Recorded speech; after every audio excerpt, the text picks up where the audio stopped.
बाळशास्त्री जांभेकर यांच्या जन्मदिनानिमित्त आपण महाराष्ट्रामध्ये पत्रकार दिन म्हणून साजरा करत असतो।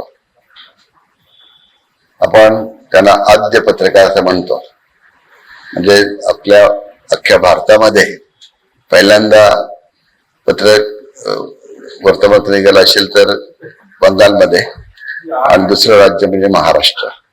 या इतक्या राज्यांमध्ये आपल्याला बाळशास्त्री जांभेकरांना 19व्या शतकात 1840 सालाच्या आसपास 40ला त्यावेळेला त्यांनी हे दर्पण नावाचं वर्तमानपत्र सुरू केलं। खऱ्या अर्थानं समाज जीवन आपल्या अवतीभोवती काय चाललंय हे दाखवण्याचं काम, दर्पण आरसा दाखवण्याचं काम हे पत्रकार करत असतात। विकासाचे जे दाखवतात आणि आपल्याकडे जे काही भलं बुरं चाललं असेल त्याचंही दर्शन ते घडवतात, आणि त्याच्यामुळं लोकांच्या दृष्टीनं हे अतिशय आवश्यक असं आहे।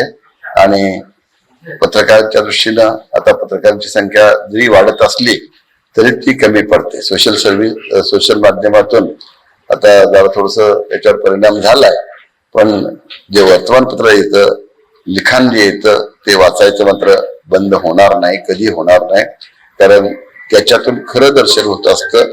आणि त्या दृष्टीनं हे पत्रकार मित्र तुम्ही विकासाच्या दृष्टीने हातभार देशाच्या लावत असता, म्हणून या पत्रकार दिनाच्या मी तुम्हाला मनापासून हार्दिक शुभेच्छा देतो। सार्थ लोकनीती कृपया न्यूजला लाईक, कॉमेंट, सबस्क्राईब आणि शेअर करा। त्याचबरोबर बेल आयकॉनवर क्लिक करायला विसरू नका।